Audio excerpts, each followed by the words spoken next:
आप सभी को नमस्कार। पॉलिटिकल अलायंस स्टडी में आप सभी का स्वागत है। आज से हम लोग एक नया सीरीज शुरू कर रहे हैं, BA 6 semester political science multiple choice question, जो भारतीय राजनीतिक चिंतन से संबंधित है। तो चलिए देखते हैं आज का पहला प्रश्न।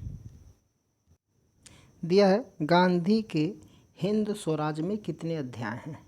तो दिया है A 12 अध्याय, 15 अध्याय, 18 अध्याय या फिर 20 अध्याय। तो इसका जो सही उत्तर हो जाएगा वो हो जाएगा ऑप्शन डी, इसमें 20 अध्याय हैं। देखिए 1909 में गांधी जी दक्षिण अफ्रीका से लौटते समय जहाज में हिंद स्वराज की रचना की, जिसमें 20 अध्याय हैं। नेक्स्ट दिया है, जो राजाओं का आदर करते हैं उन पर दैवीय सजा होती है। यह कथन किसका है? अरस्तु, मैकियावेली, हीगल और कौटिल्य। तो ये क्वेश्चन जो है ये कथन जो है ये कौटिल्य बोले हैं। कौटिल्य का नाम विष्णुगुप्त चाणक्य भी है। ठीक है। नेक्स्ट दिया है कि कौटिल्य की, इसको छोटा किया जा रहा है, कौटिल्य की दृष्टि से निम्नलिखित में से कौन सा कथन सही नहीं है? देखिए यहाँ पे कह रहा सही नहीं है। वे राजनीतिक अर्थशास्त्र को एक स्वतंत्र विषय बनाने वाले प्रथम व्यक्ति थे। ठीक है। फिर दिया कि उन्होंने राजनीति के एक ऐसे सिद्धांत का प्रतिपादन किया जो राज्य व्यवस्था के प्रत्यक्ष व्यवहारिक सरोकारों से संबंधित था। फिर दिया कि उन्हें नीति शास्त्र परंपरा का संस्थापक होने का श्रेय दिया जाता है।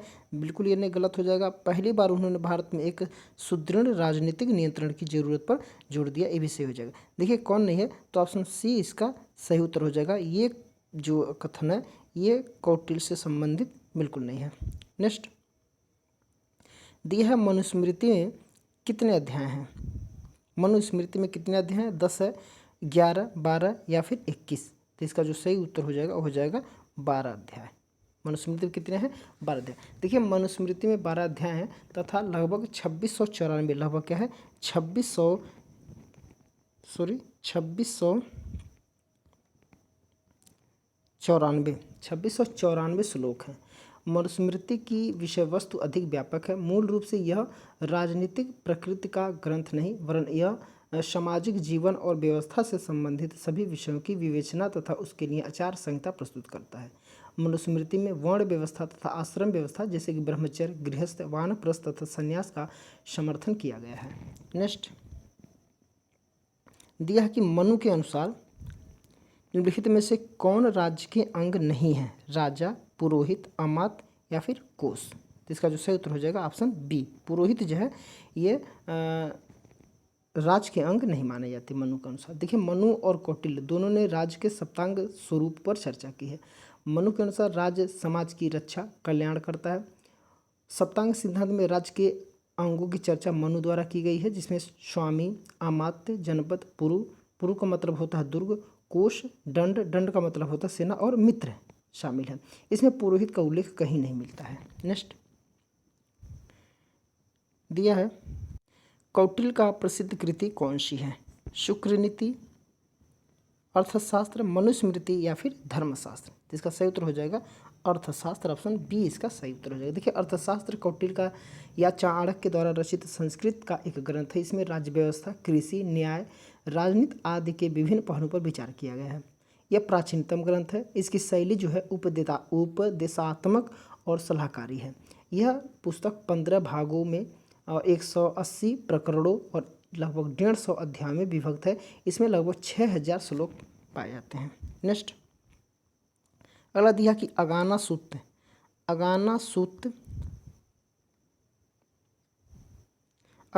किससे संबंधित है? जीवन की उत्पत्ति, समाज व्यवस्था एवं जातियों की उत्पत्ति, फिर दिया है कि धर्म निरपेक्ष की उत्पत्ति, फिर 6 मोड़ वाली 6 फोर्ट नीति की उत्पत्ति। देखिए इसमें ये जीवन की उत्पत्ति भी हो जाएगा और समाज व्यवस्था एवं जातियों की उत्पत्ति से संबंधित भी हो जाएगा। तो ऑप्शन बी, इसे ऑप्शन सी इसका सही उत्तर हो जाएगा, ए तथा बी। देखिए अगाना सूत्र बौद्ध धर्म के दीघ निकाय के 34 सूत्रों में 27वां सूत्र है। अगानासुत मुख्यतः जातिगत व्यवस्था, अंधविश्वास व ब्राह्मणवादी व्यवस्था के विरोध में अपने विचार दिए हैं। वह जीवन की उत्पत्ति के बारे में बताया है। नेक्स्ट है दिया कि अगानासुत है क्या? दिघ निकाय का 27वां सूत्र, मंजिमा निकाय का 27वां सूत्र, संयुक्त निकाय का 25वां सूत्र या अंगुत्तर निकाय का 27वां सूत्र। तो इसका जो सही उत्तर हो जाएगा ऑप्शन ए, इसका सही उत्तर हो जाएगा दीघ निकाय का 27वां सूत्र। अगाना सूत्र दीघ निकाय का 27वां सूत्र है। इसका जो है संबंध बौद्ध साहित्य से है। नेक्स्ट दिया है मनुस्मृति में राज्य का स्वरूप है। मनुस्मृति में राज्य का स्वरूप है सावयवी, आर्थिक, कानूनी या फिर राजनीतिक। इसका सही उत्तर हो जाएगा सावयवी, ऑप्शन ए इसका सही उत्तर हो जाएगा।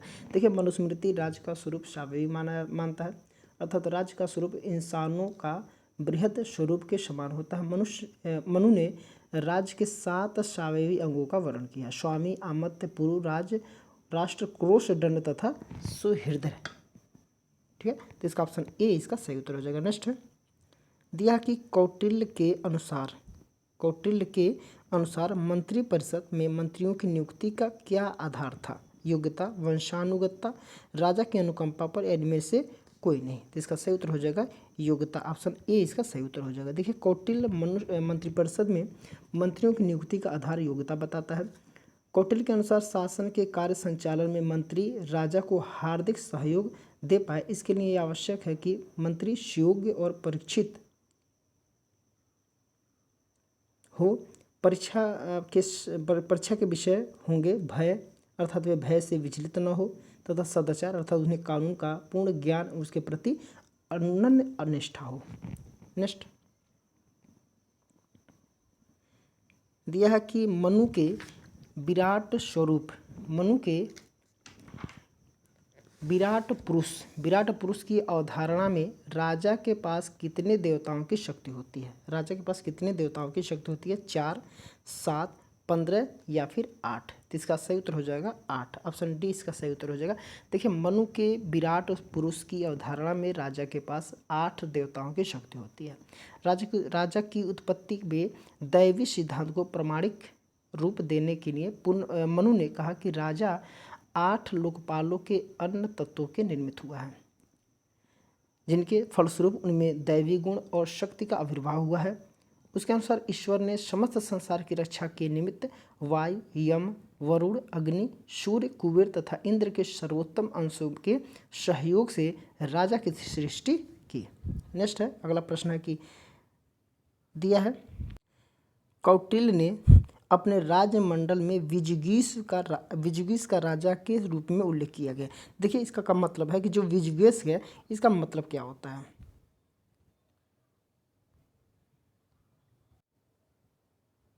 ठीक है, तो इसमें जो विजुगीष है उसका मतलब क्या है? राजा के स्वरूप में उल्लेख किया गया है। तो क्या है? जो विजेता होगा, जो शत्रु होगा, जो विजेता का सहयोगी या शत्रु के सहयोगी का सहयोगी। तो इसका सही उत्तर हो जाएगा ऑप्शन ए, जो विजेता होगा। देखिए विजुगीष का मतलब होता है विजयी राष्ट्र। देखिए जो कौटिल्य ने अपने अर्थशास्त्र में राज्य के शासन के बारे में उल्लेख किया है, आज से लगभग 2000 वर्ष पूर्व उन्होंने राज्य का मंडल सिद्धांत प्रतिपादित किया था। चाणक्य राज्य की उत्पत्ति का आधार जो है सामाजिक समझौतों को मानते हैं। चाणक्य ने अपने मंडल सिद्धांत में विजुगीष शब्द का उल्लेख किया है। राज्य का तात्पर्य है कि वह राज्य जो अपनी सत्ता अर्थात प्रभाव का विस्तार करना चाहता है। विजुगीष के पड़ोसी राज्य स्वाभाविक रूप से उसके शत्रु होते हैं। तो विजुगीष का मतलब होता है यहाँ पे विजेता राज्य अर्थात विजयी राज्य, अर्थात विजेता यानी कि विजय को चाहने वाला, रखने वाला राज्य। नेक्स्ट है दिया कि महात्मा गांधी द्वारा आरंभ किया गया निम्नलिखित में से कौन सा प्रथम सत्याग्रह था? चंपारण, नमक सत्याग्रह, सविनय अवज्ञा या फिर असहयोग आंदोलन। इसका सही उत्तर हो जाएगा चंपारण सत्याग्रह। देखिए जो 1917 में महात्मा गांधी द्वारा आरंभ किया गया चंपारण सत्याग्रह गांधी का प्रथम सत्याग्रह माना जाता है या फिर है। नेक्स्ट है दिया कि निम्न में से कौन सा पहलू गांधी के स्वदेशी के दायरे में नहीं आता है? आर्थिक, राजनीतिक, धार्मिक या सभी सही हैं। तो इसका जो सही उत्तर हो जाएगा वो हो जाएगा सी, ऑप्शन सी धार्मिक। देखिए धार्मिक पहलू गांधी के स्वदेशी के दायरे में नहीं आता है। उनका स्वदेशी विचार मूलतः आर्थिक राजनीतिक पहलू धारणा करता है। हालांकि गांधी धर्म और राजनीति की परस्पर संबंध मानते हैं। नेक्स्ट दिया है, कौटिल्य की षाड्गुण नीति में निम्न में से क्या सम्मिलित नहीं है? संधि, यान, मैत्री, विग्रह। तो देखिए इसका जो सही उत्तर हो जाएगा मैत्री। मैत्री इसमें सम्मिलित नहीं है, तो ऑप्शन सी इसका सही उत्तर हो जाएगा, क्योंकि पूछ रहा है कि सम्मिलित नहीं है। बाकी संधि, यान, विग्रह ये सब षाड्गुण नीति में सम्मिलित होते हैं। कौटिल्य ने अंतर्राष्ट्रीय राजनीति के विश्लेषण में यथार्थवादी दृष्टिकोण अपनाया। राज्य की सुरक्षा व शक्ति में वृद्धि के लिए उन्होंने षाड्गुण नीति 6 फोल्ड थ्योरी को अपनाया, जिसमें कुछ अवयव हैं, जैसे कि संधि है। अब संधि का मतलब होता है दो राज्यों में परस्पर संबंध स्थापित करना। फिर विग्रह है, और विग्रह का मतलब होता है, जैसे ये है विग्रह का मतलब होता है एक दूसरे राज्य के विषय में दुराग्रह फैलाना। फिर है कि यान, देखिए यहाँ पे दिया है यान, और यान का मतलब हो जाएगा आक्रमणकारी नीति, यानी कि तुरंत चढ़ाई। फिर दिया है आसन, आसन का मतलब होता है विशेष परिस्थिति में मौन रहना। संश्रय का मतलब होता है दूसरे के लिए स्वयं को समर्पण कर देना। और द्वैधी भाव, एक राज्य का दूसरे राज्य के साथ संधि। अगला है, भारत के निम्न प्राचीन ग्रंथों में से किसमें राज्य की उत्पत्ति के दैवीय सिद्धांत का समर्थन किया गया है? तो दिया है वेद, रामायण, अर्थशास्त्र, मनुस्मृति। तो इसका जो सही उत्तर हो जाएगा वो हो जाएगा मनुस्मृति। ऑप्शन डी इसका राइट आंसर हो जाएगा। देखिए मनुस्मृति में राज्य की उत्पत्ति के दैवीय सिद्धांत का समर्थन किया गया है। मनुस्मृति हिंदू धर्म का एक प्राचीन धर्मशास्त्र है। इसे मानव धर्मशास्त्र, मनुष्य संहिता आदि नामों से भी जाना जाता है। मनुस्मृति में 12 अध्याय तथा 2500 श्लोक हैं। मनुस्मृति में बताया गया है कि राजा ईश्वर से उत्पन्न है। इसमें यहाँ तक कहा गया है कि राजा में अनेक देवता निवास करते हैं, अतः वह स्वयं देवता बन जाता है। इस सिद्धांत के अनुसार राज्य की उत्पत्ति ईश्वर द्वारा की गई तथा राजा को ईश्वर द्वारा राज्य संचालन हेतु भेजा गया है। नेक्स्ट अगला है कि कौटिल्य का अर्थशास्त्र। कौटिल्य का अर्थशास्त्र निम्न में से किस विषय से संबंधित है? दिया है अर्थशास्त्र, राजनीति शास्त्र, समाजशास्त्र या उपयुक्त में से कोई नहीं। तो इसका जो सही उत्तर हो जाएगा ऑप्शन बी राजनीति शास्त्र। ऑप्शन बी इसका राइट आंसर हो जाएगा। नेक्स्ट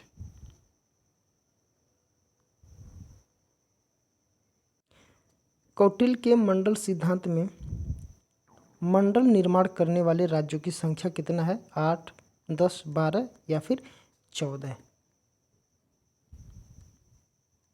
तो इसका जो राइट आंसर हो जाएगा 12। ऑप्शन सी इसका राइट आंसर हो जाएगा। देखिए कौटिल्य के मंडल सिद्धांत में मंडल निर्माण करने वाले राज्यों की संख्या 12 है। विजिगीष, उसके मित्र, शत्रु, मध्यम और उदासीन के सहयोग से 4 मंडल या समूहों का निर्माण होता है। इन चारों मंडलों के सहयोग से बृहत राज्य मंडल की रचना होता है। चूँकि प्रत्येक मंडल में 3-3 राज्य आते हैं, इस प्रकार बृहत राज्य मंडल में 12 राज्य आते हैं। नेक्स्ट है, जो प्रशासन को स्वयं चलाने का प्रयास करता है उस राजा को एक मूर्ख निम्न में से कौन कहता है?